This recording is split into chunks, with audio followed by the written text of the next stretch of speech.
Exam 21 के platform पर आपका वेलकम है। मैं कमलेश सर। हम लोग उत्तर प्रदेश राज्य से संबंधित जो जनजातियों पर डिस्कस कर रहे हैं, तो इसको आगे बढ़ाते हैं हम लोग। और इस सेशन में हम लोग खरवार अथवा खैरवार जनजातियों पर डिस्कस करेंगे।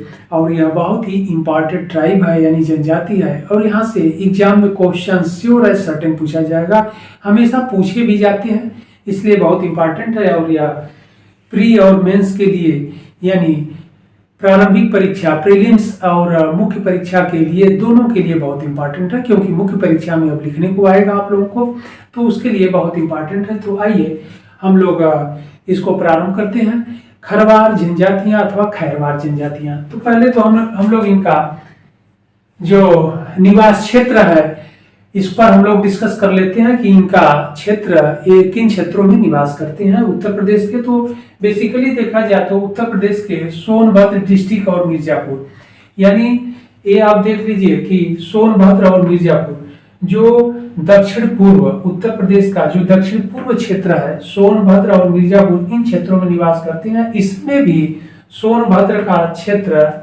स्पेशली है, यानी यहाँ पर डेंसिटी इनकी अधिक पाई जाती है, इसलिए कि सोनभद्र से झारखंड लगा हुआ है, झारखंड स्टेट यानी राज्य लगा हुआ है। इसके बाद बिहार की सीमाएं लगी हुई है।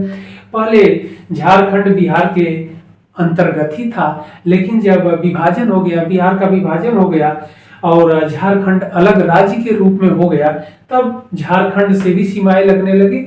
इस प्रकार सोनभद्र, यह भी इंपॉर्टेंट है कि सोनभद्र जो डिस्ट्रिक्ट है, जनपद है, इसकी सीमाएं बिहार राज्य, झारखंड राज्य, ये नीचे देखेंगे छत्तीसगढ़ और इधर मध्य प्रदेश, यानी कुल 4 राज्यों से, स्टेट से टच करता है। यह भी इंपॉर्टेंट है, एग्जाम में हमेशा पूछा जाता है और पूछा भी जाएगा। ओके, तो यहाँ पर हम लोग देखते हैं कि यह सोनभद्र में यह खरवार अथवा खैरवार जो ट्राइब है, जनजातियां हैं, इनका जो निवास क्षेत्र है, डेंसिटी है, या फिर आप केंद्र कह लीजिए, सेंटर कह लीजिए, वह उत्तर प्रदेश का सोनभद्र जनपद है। तो पहला क्वेश्चन ध्यान रखना है कि सोनभद्र जनपद में इनका निवास है।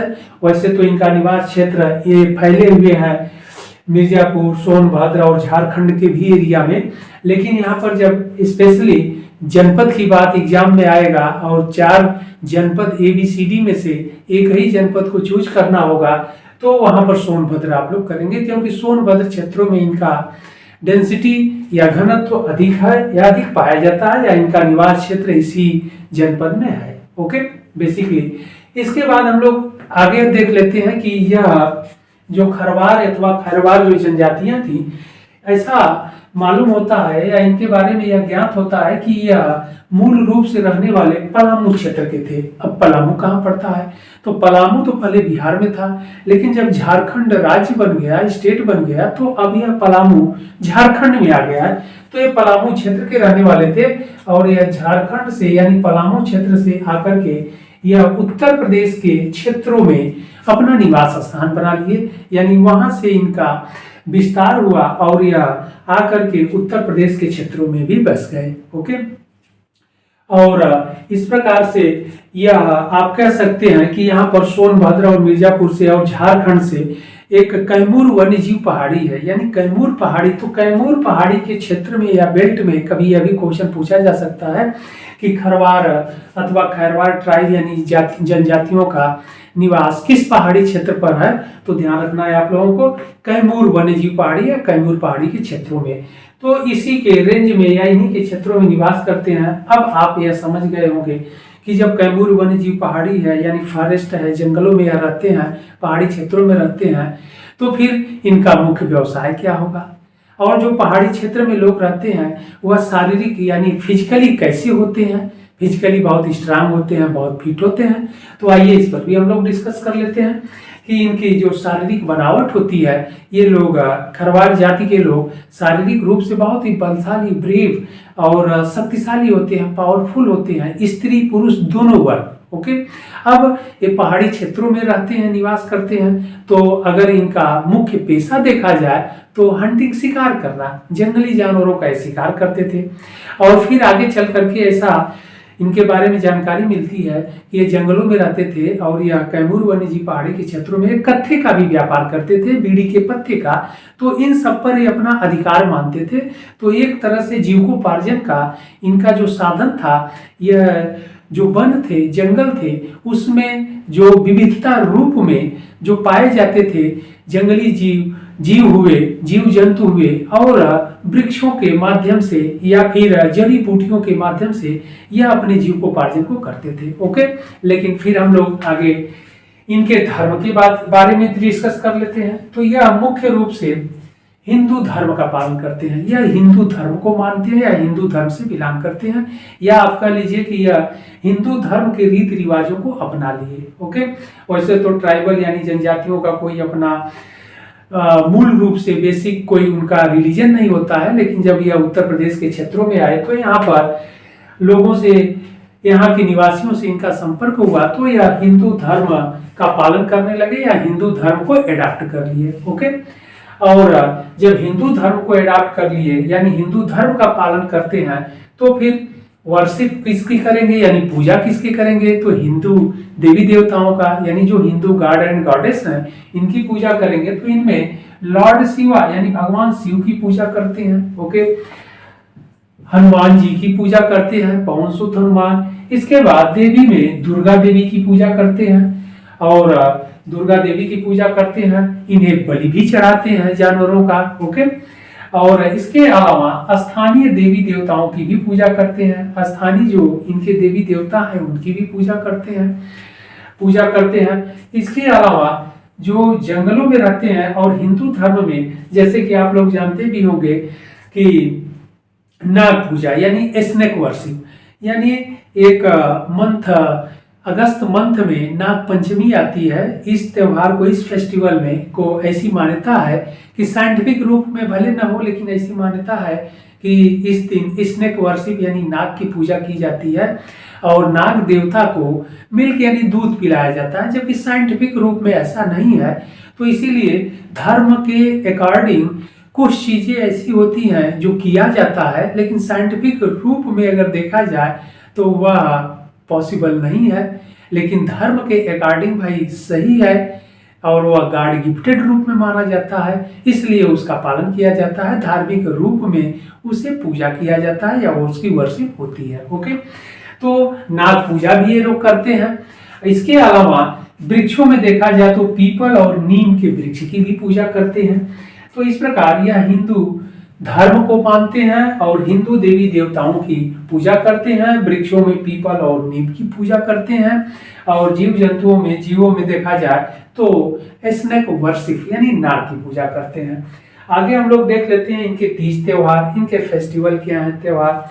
तो यह हिंदू धर्म के त्योहार होली, दीपावली, दशहरा इत्यादि को बड़े धूमधाम से मनाते हैं। दशहरा के समय जो नवरात्रि का पर्व होता है, इसे बहुत धूमधाम से मनाते हैं, और इन फेस्टिवल पर यानी त्योहारों पर यह एक प्रकार का नृत्य करते हैं, डांस करते हैं, बहुत इंपॉर्टेंट है, जो आपके एग्जाम में हमेशा पूछा जाता है। यह है कर्मा नृत्य।